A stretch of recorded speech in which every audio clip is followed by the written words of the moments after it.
ಎಲ್ಲರಿಗೂ ನಮಸ್ಕಾರ. Welcome back to my YouTube channel. ಈಗ ಚಳಿಗಾಲ ಆಗಿರೋದ್ರಿಂದ ಸಾಮಾನ್ಯವಾಗಿ ನಾವೆಲ್ಲ ವಡೆ, ಬೋಂಡ, ಬಜ್ಜಿ, ಪಕೋಡ ಅಂತ ಮಾಡಿಕೊಂಡು ತಿಂತಾ ಇರ್ತೀವಿ. ಅದು ಮನೇಲಿ ಮಾಡಿದಂತಹ ತಿಂಡಿಗಳು, ಕರಿದ ಪದಾರ್ಥಗಳು. ಇದು ಬಂದು ಹೊರಗಡೆಯಿಂದ ತಂದಿರೋದು. ಇದನ್ನು ಹಾಗೆ ತಂದು ತಿನ್ನೋ ಹಾಗೆ ಇಲ್ಲ, ಮನೆಯಲ್ಲಿ ಪ್ರಿಪೇರ್ ಮಾಡಬೇಕು.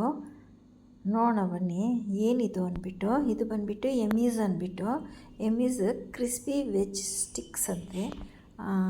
ಯಾವ ಥರ ಇರುತ್ತೆ ಅಂತ ಗೊತ್ತಿಲ್ಲ. ಇದನ್ನು ನಾನು ಸಹ ಫಸ್ಟ್ ಟೈಮ್ ಮಾಡ್ತಾ ಇರೋದು ಮತ್ತು ತಿಂತಾ ಇರೋದು ಫಸ್ಟ್ ಟೈಮು. ಹೇಗಿರುತ್ತೆ ಅಂತ ನೋಡೋಣ. ಈ ಎಮ್ಮೀಸ್ ಪ್ಯಾಕೆಟಲ್ಲಿ ಸುಮಾರು ಒಂದು 10 ಪೀಸಸ್ಗಳು ಇರ್ತವೆ. ಇದನ್ನು ಫ್ರಿಡ್ಜಲ್ಲಿ ಪ್ರಿಸರ್ವ್ ಮಾಡಿ ಇಟ್ಟು ನಂತರ ಉಪಯೋಗಿಸ್ಕೋಬೇಕಾದಂತಹ ವಸ್ತು ಇದು. ಇದನ್ನು ಫ್ರಿಡ್ಜಿಂದ ತೆಗೆದ ತಕ್ಷಣ ರೂಮ್ ಟೆಂಪ್ರೇಚರ್ಗೆ ಒಂದು 10 ಮಿನಿಟ್ಸ್ ಬಿಟ್ಟು ನಂತರ ಇದನ್ನು ಉಪಯೋಗಿಸ್ಬೇಕು. ಇದು 10 ಪೀಸಸ್ ಇರುತ್ತೆ. ಇದರ ಬೆಲೆ ಬಂದುಬಿಟ್ಟು ಸುಮಾರು 140ರಿಂದ 145 ರೂಪಾಯಿ ಇರುತ್ತೆ.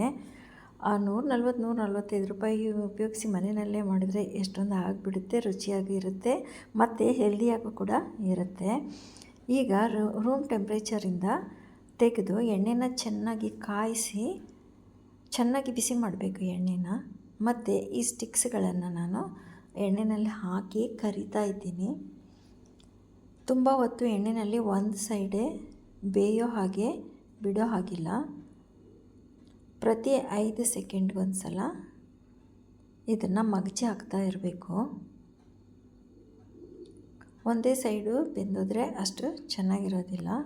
ತಿರುಗಿಸಿ ಇದನ್ನು ಬೇಯಿಸ್ಕೋಬೇಕು. ನೋಡೋಣ, ಫಸ್ಟ್ ಟೈಮ್ ಟೇಸ್ಟ್ ಮಾಡ್ತಿರೋದು ಯಾವ ಥರ ಇರುತ್ತೆ ಅಂತ ಹೇಳ್ತೀನಿ.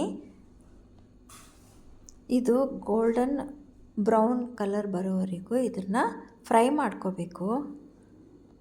ಆದಷ್ಟು ಮೀಡಿಯಮ್ ಫ್ಲೇಮಲ್ಲೇ ಫ್ರೈ ಮಾಡ್ಕೋಬೇಕು. ಇದನ್ನು ಡೈರೆಕ್ಟಾಗಿ ಹಾಗೆ ತಿಂದರೆ ಚೆನ್ನಾಗಿರುತ್ತೋ ಇಲ್ಲೋ ಗೊತ್ತಿಲ್ಲ. ಪ್ಯಾಕೆಟಲ್ಲಿ ಇನ್ಸ್ಟ್ರಕ್ಷನ್ಸ್ ಕೊಟ್ಟಿರೋ ಪ್ರಕಾರ ಟೊಮೆಟೊ ಸಾಸಲ್ಲಿ ತಿನ್ನಬೇಕು ಅಂತ, ತಿಂದರೆ ಚೆನ್ನಾಗಿರುತ್ತೆ ಅಂತ ಹೇಳಿದ್ದಾರೆ. ನೋಡೋಣ ಹೇಗಿರುತ್ತೆ ಅಂದ್ಬಿಟ್ಟು. ಒಂದೊಂದಾಗಿ ತಿರುವಾಗಿ ನಿಧಾನಕ್ಕೆ ಬೇಯಿಸ್ಕೋಬೇಕು. ಈ ಸ್ಟಿಕ್ಸು ಮುಳುಗೋಷ್ಟು ಎಣ್ಣೆ ಹಾಕಿದ್ರೆ ಚೆನ್ನಾಗಿರುತ್ತೆ, ಚೆನ್ನಾಗಿ ಬೇಯುತ್ತೆ ಅನಿಸುತ್ತೆ. ಬೇಯ್ತಾ ಇದೆ. ಒಂದೊಂದಾಗಿ ನಿಧಾನಕ್ಕೆ ಬೇಯಿಸ್ಕೋಬೇಕು. ಏನೇ ಆದರೂ ಮನೆಯಲ್ಲಿ ಮಾಡಿ ತಿಂದಂಥ ವಸ್ತುಗಳೇ ಆರೋಗ್ಯಕ್ಕೂ ಒಳ್ಳೆಯದು ಮತ್ತು ರುಚಿಯಾಗೂ ಸಹ ಇರುತ್ತೆ ಅನ್ನೋದು ನನ್ನ ಅನಿಸಿಕೆ. ನಿಮ್ಮ ಅನಿಸಿಕೆ ಏನು ಅಂತ ತಿಳಿಸಿ. ನೋಡಿ, ಈಗ ಎಲ್ಲ ಗೋಲ್ಡನ್ ಕಲರು ಬಂದಿದೆ.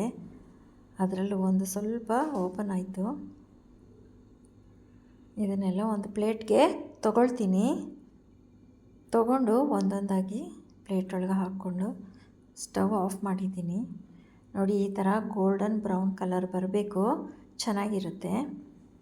ನೋಡೋಕ್ಕೆ ಚೆನ್ನಾಗಿದೆ, ತಿನ್ನೋಕ್ಕೆ ಹೇಗಿರುತ್ತೆ ನೋಡೋಣ ಬನ್ನಿ. ಈಗ ಇದನ್ನು ನಾನು ಟೊಮೆಟೊ ಸಾಸ್ ಹಾಕಿ ಸರ್ವ್ ಮಾಡ್ಕೊಳ್ತೀನಿ. ಅದು ಬಿಸಿ ಬಿಸಿಯಾಗಿರೋವಾಗಲೇ ತಿಂದರೆ ರುಚಿ ಅನಿಸುತ್ತೆ. ಆರೋದ್ಮೇಲೆ ಅಷ್ಟು ಚೆನ್ನಾಗಿರೋದಿಲ್ಲ. ಈಗ ಟೊಮೆಟೊ ಸಾಸ್ ಹಾಕಿ ನಾನು ಸರ್ವ್ ಮಾಡ್ಕೊಳ್ತಾ ಇದ್ದೀನಿ. ಈ ವಿಡಿಯೋ ಇಷ್ಟ ಆದರೆ ಲೈಕ್ ಮಾಡಿ, ಸಬ್ಸ್ಕ್ರೈಬ್ ಮಾಡಿ ಮತ್ತು ಸಪೋರ್ಟ್ ಮಾಡಿ. ನೋಡಿ, ಇದರೊಳಗಡೆ ಗ್ರೀನ್ ಪೀಸು ಮತ್ತು ಕ್ಯಾರೆಟನ್ನು ಹಾಕಿದ್ದಾರೆ. ಚೆನ್ನಾಗಿದೆ. ಹಾಗೆ ತಿಂತಾ ಇದ್ದೀನಿ. ತಿಂದರೆ ಅಷ್ಟೇನು ಚೆನ್ನಾಗಿಲ್ಲ, ಸಪ್ಪೆ ಸಪ್ಪೆ ಅನಿಸುತ್ತೆ. ಈಗ ಇದರ ಜೊತೆ ತಿಂತೀನಿ, ಸಾಸ್ ಜೊತೆ. ಓಕೆ, ಪರವಾಗಿಲ್ಲ, ತಿನ್ನಬಹುದು. ಆದರೆ ನಮ್ಮ ಬಜ್ಜಿ ಬೋಂಡ ಅಷ್ಟು ಟೇಸ್ಟ್ ಬರೋಲ್ಲ. ವಿಡಿಯೋ ಇಷ್ಟ ಆದರೆ ಲೈಕ್ ಮಾಡಿ, ಸಬ್ಸ್ಕ್ರೈಬ್ ಮಾಡಿ.